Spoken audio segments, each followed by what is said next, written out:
Em Portugal, a extrema-direita perdeu. Os portugueses escolheram para a presidência da República um socialista, que é o Antônio José Seguro, de centro-esquerda, que derrotou o aliado da família Bolsonaro, André Ventura, que perdeu feio, Ele teve 33,18% dos votos.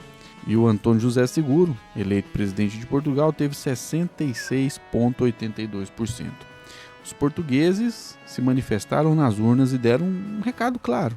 Eles disseram em alto e bom som que não querem saber de extremismo político, que no fritar dos ovos não serve para nada, a não ser para piorar a situação do próprio país. Ainda que as coisas estejam ruins, quando a extrema-direita entra, elas ficam muito piores. Foi o que aconteceu, por exemplo, no governo do Bolsonaro. O preço dos alimentos disparou, o preço dos combustíveis aumentou. Os brasileiros passaram a brigar uns com os outros por culpa do Bolsonaro, que ficava incentivando as pessoas a entrarem em conflito o tempo todo. Ele próprio ficava atacando as instituições. E o resultado desses ataques terminou com a prisão dele, porque a Polícia Federal investigou, o Supremo Tribunal julgou, ele tentou dar um golpe de Estado. E agora estão tentando aí viabilizar o filho dele, o Flávio Bolsonaro, que neste momento não tem apoio das igrejas evangélicas, não tem apoio do Centrão. Ele tem sim uma quantidade expressiva de votos, isso é verdade, mas as pesquisas mostram que o Flávio Bolsonaro, assim como o pai dele, o Jair Bolsonaro, que está na cadeia, está na papudinha, vai perder a eleição para o presidente Lula. Então a ação política da família Bolsonaro, num determinado momento, fez com que eles ganhassem muito dinheiro com a política, com que eles se elegessem campeões de votos, mas terminou neste momento com o Eduardo Bolsonaro cassado, o Jair Bolsonaro preso, e esse Flávio Bolsonaro aí, se perder a eleição, perder o foro privilegiado, pode ser também vítima aí de ações da polícia e da justiça. Vamos ver o que acontece. Mas ao que tudo indica, neste momento, a projeção, o ambiente, o cenário político aponta realmente para a vitória do presidente Lula. Isso, inclusive, foi dito, por incrível que pareça, foi até uma análise bem feita e coerente até, pela Janaína Pascoal, que foi aliada da família Bolsonaro. Ela, que é deputada estadual, foi cogitada a ser vice do Bolsonaro em 2018, ela recusou, Mas ela fez uma análise, e essa análise ela repercutiu muito, mas muito mesmo. É uma publicação do dia 7 de fevereiro, em que ela disse que os líderes partidários estão se distanciando da candidatura do Flávio. E é o que está acontecendo. E ela cravou, falou que o Flávio Bolsonaro não tem chance de ser eleito presidente. Ela soltou uma informação aqui que não se confirma, na minha opinião, não vi ninguém comemorando, e olha que eu conheço muitos petistas, conheço muitos pissolistas.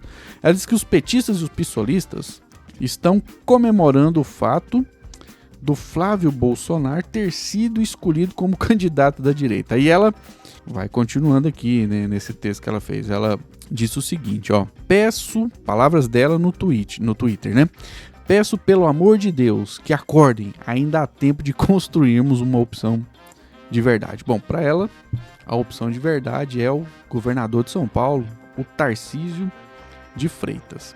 E aí ela termina aqui, Bolsonaro já teve sua chance. Infelizmente, deu no que deu. Não escolhemos a monarquia. Acordem, pelo amor de Deus. Bom, dizer que não escolhe a monarquia é uma crítica muito pesada contra a decisão do Jair Bolsonaro de colocar o filho como pré-candidato à presidência da República, já que ele está condenado, preso e inelegível e não pode disputar a eleição.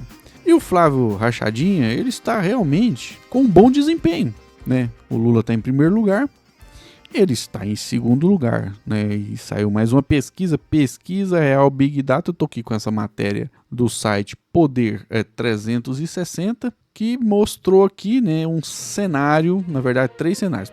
Tarcísio de Freitas está fora, porque ele apoiou, declarou apoio ao Flávio Bolsonaro, um apoio tímido, não é um apoio de verdade. O Tarcísio de Freitas não está empenhado na candidatura do Flávio Bolsonaro. No máximo, o que ele faz é dizer que está apoiando para não continuar, recebendo os ataques que ele vinha recebendo dos bolsonaristas aí da internet, E até mesmo do próprio Eduardo Bolsonaro. O Flávio não está atacando muito, porque ele é pré-candidato e ele vai querer realmente o apoio, né? O apoio do Tarcísio de Freitas. Que verdade seja dita, só se elegeu governador de São Paulo porque o Bolsonaro, Jair Bolsonaro, entrou na campanha e colocou ele lá, né? Essa é a realidade nua e crua. Mas essa pesquisa aqui mostra que o Flávio Bolsonaro perde para o presidente Lula. Então eles fizeram 3 cenários, porque os candidatos que eles querem, na verdade não, tem esses 3 aqui, ó, Ratinho Júnior, Eduardo Leite e Ronaldo Caiado. Na verdade, o desejo, né, do poder real, do Centrão, da Faria Lima, dos banqueiros, é o Tarcísio de Freitas, né, porque ele vendeu a Sabesp. Então ali ele demonstrou capacidade de vender Banco do Brasil, Caixa Econômica Federal, Petrobras e o patrimônio nacional, as empresas, né, privadas, até de capital internacional, que vai ser algo lamentável contra o nosso país. Então é preciso diferenciar não somente as pessoas, não somente uma disputa de um líder moderado, responsável e que trouxe estabilidade política para o Brasil, que é o presidente Lula, versus um baderneiro, um maluco doido, né? Eles são meio malucões, que é o Flávio Bolsonaro, a família Bolsonaro, apesar dele ser assim, ter uma postura um pouco mais equilibrada, mas eles são pessoas que vivem aí atacando as instituições, incitando o ódio político contra adversários, e isso não é bom para o Brasil. Você vê que o Lula, né, com a postura dele de ser um estadista, de não se colocar contra as instituições, de fazer o jogo político da forma que deve ser feito, está atraindo aí bilhões de investimentos para o Brasil. A bolsa, né, tá só subindo, o dólar tá caindo, e a gente tem estabilidade. O preço dos alimentos começou a baixar. Tem agora alguns projetos que podem ser executados, como por exemplo o Gás do Povo, que a maior parte do PL votou contra, o Nicolas Ferreira votou contra, que é parceirão aí do Flávio Bolsonaro. Aliás, isso na campanha eleitoral, o PT vai explorar, vai colocar lá, falar, o Nicolas é contra que as pessoas pobres que não têm condições de comprar um botijão de gás recebam esse botijão de gás do Estado. Porque o Brasil é um país rico, mas infelizmente ainda tem muitos pobres. E os pobres precisam sim do auxílio e da ajuda do Estado. Os ricos recebem através aí de bilhões em subsídios. Então pode dar também uma mixaria para os pobres, para eles comprarem um gás e comprarem também comida. Esse é o jogo, é assim que tem que ser feito. E aos que ficam falando aí, mas o Lula tirou o povo da pobreza ou não? Bom, a realidade é que os governos do PT fizeram diminuir a desigualdade social e sim aumentou a renda do trabalhador brasileiro. Mas ainda é insuficiente, tem que fazer mais. E o gás do povo, isenção de energia elétrica para as pessoas pobres, enfim, o Bolsa Família são projetos ainda necessários e tem que ser defendidos, e isso tem que ser colocado na disputa eleitoral. E tem que dar a ênfase de que o outro lado, no caso o Flávio Bolsonaro, Tarcísio de Freitas, são críticos e podem até acabar com esses programas e inclusive vender empresas estatais, o que vai piorar a situação do Brasil e levar, né, as pessoas para uma situação muito ruim e muito difícil. Mas voltando aqui, para essa pesquisa, nós temos aqui 3 cenários, né? Lula e Flávio Bolsonaro, lógico, Lula em primeiro, Flávio Bolsonaro em segundo. Quando o Ratinho Júnior disputa, ele tem o melhor desempenho, né, em relação ao Eduardo Leite e o Ronaldo Caiado, né? O Ratinho Júnior fica com 10%, o Eduardo Leite fica com 5% e o Ronaldo Caiado fica com 6%. Então, se eles fizeram uma prévia entre eles baseado nessa pesquisa, o candidato à presidência da República do PSD vai ser o Ratinho Júnior. Caiado, né, tá fora, e o Eduardo Leite também. E o Flávio Bolsonaro, ele perde para o Lula de 39% a 30%. Né, com o Ratinho na disputa de 40% a 32% com o Eduardo Leite, de 40% a 32% com o Ronaldo Caiado.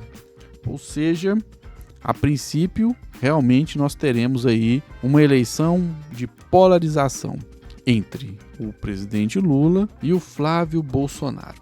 O Lula derrotou o Jair Bolsonaro no ano de 2022, com o Jair Bolsonaro tendo a máquina da presidência da República na mão e tendo gasto mais de 300 bilhões de reais, tentando aí reverter a já, né, prevista derrota que ele iria sofrer. E ele acabou perdendo. Hoje o presidente Lula está com a máquina na mão, sabe fazer política, dialoga e tem projetos para mostrar para a população.